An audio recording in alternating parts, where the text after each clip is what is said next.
আজ রাজপথে টেট উত্তীর্ণ চাকরি প্রার্থীরা মুখ্যমন্ত্রীর বাসভবন ঘেরাও কর্মসূচি তারা হাতে নিয়েছে। 2024-25 সালে টেট পরীক্ষায় উত্তীর্ণ চাকরি প্রার্থীরা তাদের দ্রুত নিয়োগের দাবিতেই এবার সরব হলেন। চাকরিতে নিয়োগের দাবিতে মুখ্যমন্ত্রীর বাসভবন ঘেরাওয়ের উদ্দেশ্যে আন্দোলনে নামেন চাকরি প্রার্থীরা।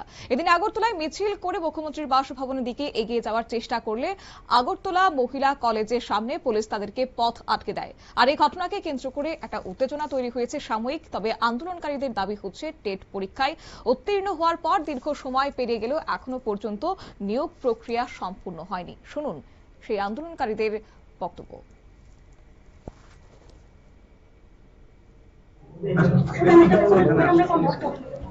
প্রথমত আপনাদের মিডিয়া বন্ধুদেরকে অনেক অনেক ধন্যবাদ আমাদের এই গুরুত্বপূর্ণ বিষয়টা জনসম্মুখে তুলে ধরার জন্য।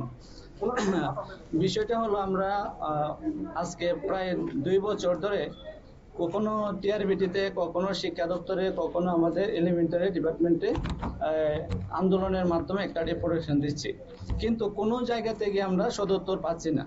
বিষয়টা হলো আমরা বিভিন্ন প্রিন্ট মিডিয়া এবং ইলেকট্রনিক মিডিয়ার মধ্যে আমরা যখন নজর রাখি, এমন কোনো না কোনো দিন, একটা দিনও মিস নেই, প্রত্যেক দিন নিউজ পেপারের মধ্যে উঠে যাচ্ছে যে শিক্ষকের সংকটের মধ্যে বাচ্চারা রাস্তার মধ্যে আন্দোলন করছে।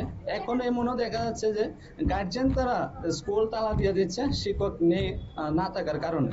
এখন আমার প্রশ্ন হলো, এত শূন্য পদ থাকা সত্ত্বেও কেন আমাদের আজকে 2 বছর পার হয়ে যাচ্ছে আমাদেরকে নিয়োগ করা হচ্ছে না?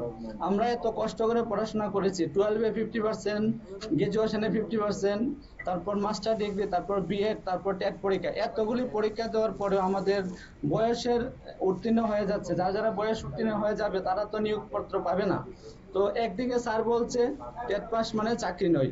স্যার, আমরা বলছি, আমরা এটা প্রত্যেকেই জানি যে টেট পাস মানে চাকরি নয়, কিন্তু বর্তমান আমাদের ত্রিপুরাতে দাঁড়িয়ে বর্তমানে ত্রিপুরার যে সিচুয়েশন আছে শিক্ষা ব্যবস্থার মধ্যে, সেই জায়গাতে যারা টেট পাস করেছে অতি সত্বর এখন এক মুহূর্ত বিলম্ব না করে সবাইকে একসঙ্গে যেন নিয়োগ করা হয়। আমাদের প্রত্যেকের তরফ থেকে দাবি থাকবে যে রাজ্যের শিক্ষা উন্নয়নের জন্য যত তাড়াতাড়ি সম্ভব আমাদেরকে যেন নিয়োগপত্র দেওয়া হয়। বিভিন্ন জায়গাতে দ্রুত নিয়োগের দাবিতে সরকারের দৃষ্টি আকর্ষণ করতে মুখ্যমন্ত্রীর বাসভবন ঘেরাও কর্মসূচি নেওয়া হয়েছে বলে আন্দোলনকারীরা জানিয়েছেন।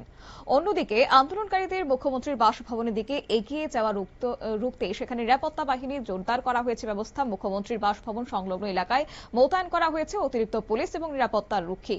গোটা এলাকা কার্যত নিরাপত্তার চাদরে এদিন মুড়ে ফেলা হয়েছে। তবে চাকরি প্রার্থীদের দাবি হচ্ছে যে দ্রুত তাদের নিয়োগের বিষয়টির কথা বিবেচনা করে তাদেরকে যেন নিয়োগ করা হয় এবং সম্পূর্ণ প্রক্রিয়া যেন সম্পূর্ণ করা হয়, নয়তো আগামী দিনে তারা আরো বৃহত্তর আন্দোলনে নামবেন বলেও এদিন হুঁশিয়ারি দিয়েছেন।